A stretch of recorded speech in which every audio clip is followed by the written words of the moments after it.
آج برسوں سے ہم اہل سنت و جماعت کے درمیان یہ معمول چلا آ رہا ہے، یہ طریقہ رائج ہے کہ میت کو غسل و کفن دینے کے بعد بعض جگہوں پہ عہد نامہ رکھتے ہیں قبروں پہ، بعض جگہوں پہ کفن ہی پہ کچھ کلمہ وغیرہ لکھ دیا جاتا ہے، بعض جگہوں پہ پیشانی پہ سینے میں کلمہ وغیرہ لکھ دیا جاتا ہے۔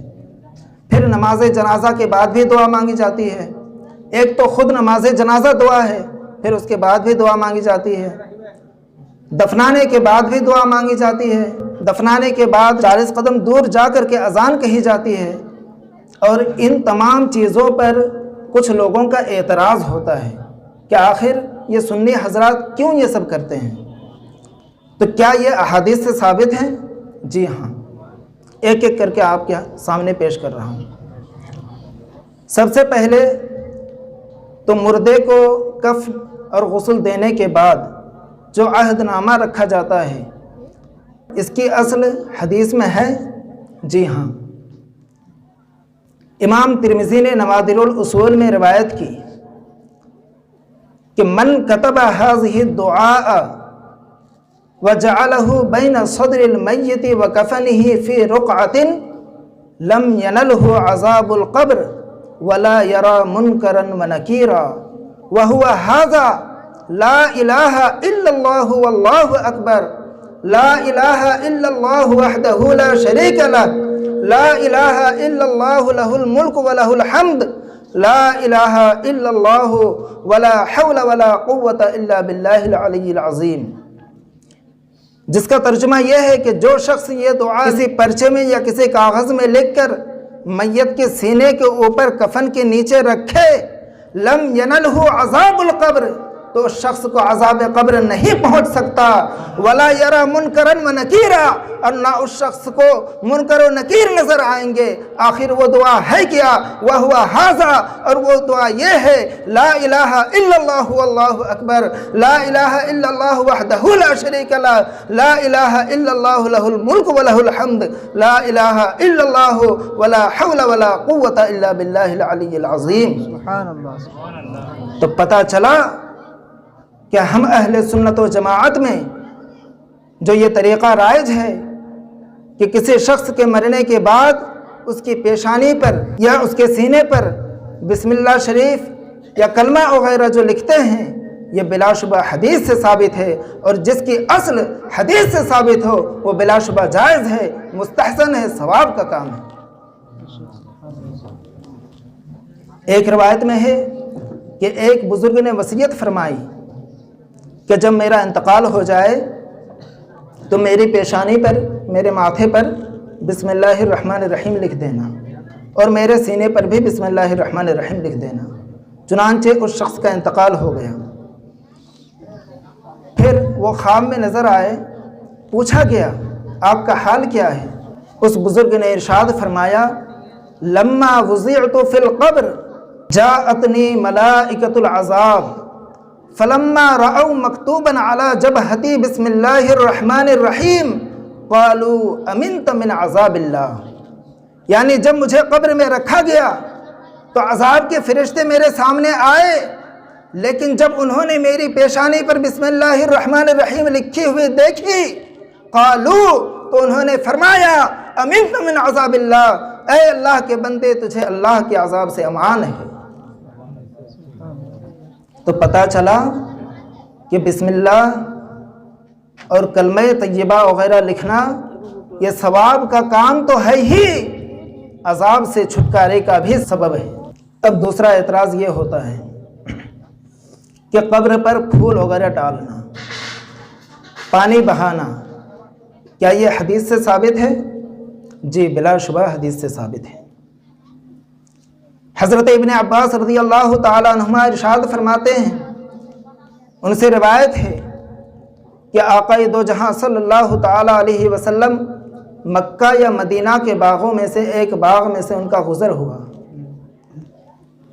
آپ نے دو شخصوں کی آواز سنی کہ ان کی قبر میں عذاب ہو رہا ہے، چنانچہ آپ نے ارشاد فرمایا کہ جاؤ 2 کھجور کی شاخ لے آؤ۔ کھجور کی ڈالی لائی گئی، آپ نے اس ڈالی کے 2 ٹکڑے کیے اور دونوں ٹکڑوں کو دونوں قبروں میں گاڑ دیا۔ صحابہ نے عرض کیا یا رسول اللہ لما فعلت ھذا، یا رسول اللہ آپ نے ایسا کیوں فرمایا؟ سرکار دو جہاں صلی اللہ تعالیٰ علیہ وسلم نے ارشاد فرمایا کہ میں نے ایسا اس لیے کیا تاکہ اس کے سبب ان دونوں کے قبر میں جو عذاب ہو رہا ہے اس عذاب میں کمی واقع ہو جائے۔ تو پتہ چلا کہ جو ہری چیزیں ہوتی ہیں وہ بھی خدا کی تسبیح بیان کرتی ہے، اور جو ہم پھول وغیرہ ڈالتے ہیں، جو کھجور کی ڈالی گاڑتے ہیں، تو ان میں ہریالی موجود ہوتی ہے، لہٰذا جب تک یہ پھول تر و تازہ رہیں گے، جب تک یہ ہریالی اس لکڑی کے اندر رہے گی، جب تک وہ تر و تازہ رہے گی، تب تک وہ خداوند قدوس کی حمد و ثنا بیان کرے گی، اور جب حمد و ثنا بیان کرے گی تو اس کی برکت سے عذاب قبر میں بھی کمی واقع ہوگی۔ لہٰذا ہم اہل سنت و جماعت جو عذاب قبر سے نجات پانے کے لیے مردے کی قبر کے اوپر کھجور کی شاخ یا اور دیگر پھول وغیرہ ڈالتے ہیں، یہ بلا شبہ جائز ہے، مستحسن ہے اور عذاب سے نجات کا ذریعہ ہے۔ اب تیسرا اعتراض یہ ہوتا ہے کہ نماز جنازہ کے بعد بھی دعا کی جاتی ہے۔ ایک تو نماز جنازہ خود دعا ہے، اس کے اندر دعائیں پڑھی جاتی ہیں، اللہم اغفر لحینا و میتنا الی آخری، پھر کیوں دعا کی جاتی ہے؟ تو مشکات شریف میں یہ حدیث موجود ہے کہ اذا صلیتم علی المیت فاخلصوا له الدعاء، کہ جب تم میت پر نماز پڑھ لو تو اس کے لیے خالص دعا کرو۔ کیا ہے اذا صلیتم علی المیت فاخلصوا له الدعاء، یہ نہیں ہے کہ جب تم نماز پڑھو تو نماز کے اندر اس کے لیے دعا کرو، بلکہ یہ ہے کہ جب تم میت پر نماز جنازہ پڑھ لو اس کے بعد اس کے لیے خالص دعا کرو۔ تو پتہ چلا کہ جو ہم نماز جنازہ کے بعد دعائیں کرتے ہیں یہ بھی حدیث سے ثابت ہے۔ اب رہی دفنانے کے بعد دعا وغیرہ کرنا، تو امام ترمذی نے، بیہقی نے حضرت جابر بن عبداللہ رضی اللہ تعالیٰ عنہ سے روایت کی، قال لما دفن سعد بن معاذ سبح النبی صلی اللہ تعالیٰ علیہ وسلم وسبح الناس معه طویلا ثم کبر وکبر الناس ثم قالوا یا رسول اللہ لما سبحت؟ قال لقد تضايق على هذا الرجل الصالح قبره حتى فرج اللہ تعالی عنہ۔ کہ حضرت جابر بن عبداللہ رضی اللہ تعالیٰ عنہ سے روایت ہے کہ حضرت سعد بن معاذ رضی اللہ تعالیٰ عنہ کی وفات ہوئی، انہیں دفنایا گیا تو نبی کریم صلی اللہ تعالیٰ علیہ وسلم نے اپنی زبان اقدس سے سبحان اللہ کا ورد کیا، اور ساتھ ہی ساتھ ان کے ساتھ لوگوں نے بھی کافی دیر تک سبحان اللہ کا ورد کیا۔ ثم کبر، پھر اللہ اکبر کہا، ثم کبر الناس، تو پھر لوگوں نے بھی اللہ اکبر کی صدائیں بلند کی۔ ثم قالوا، پھر لوگوں نے پوچھا یا رسول اللہ آپ نے پہلے سبحان اللہ پھر اللہ اکبر کیوں کہا؟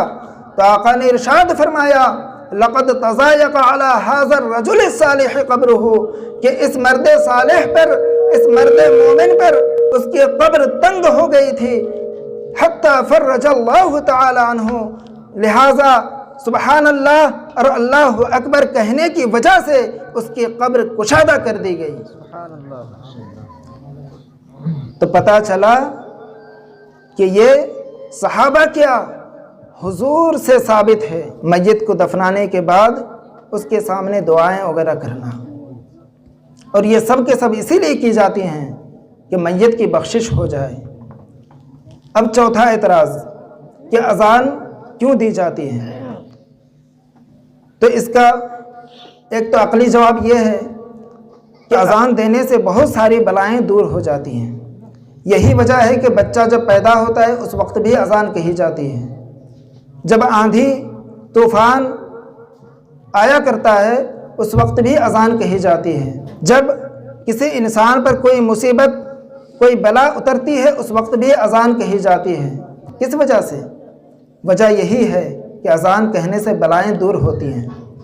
اور حدیث شریف میں آیا ہے کہ جب نکیرین سوال کرتے ہیں مر رب کا، تیرا رب کون ہے، تو اس بندے کے سامنے شیطان آ کر اپنی طرف اشارہ کر کے کہتا ہے کہ میری طرف کہو کہ میں تیرا رب ہوں۔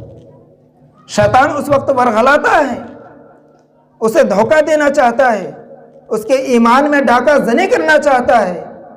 لہٰذا ایسے وقت میں اللہ رب العزت کا ذکر کیا جاتا ہے، اور اذان میں بھی اللہ کا ذکر ہے، تو اذان اسی لیے دی جاتی ہے تاکہ شیطان وہاں سے بھاگ جائے۔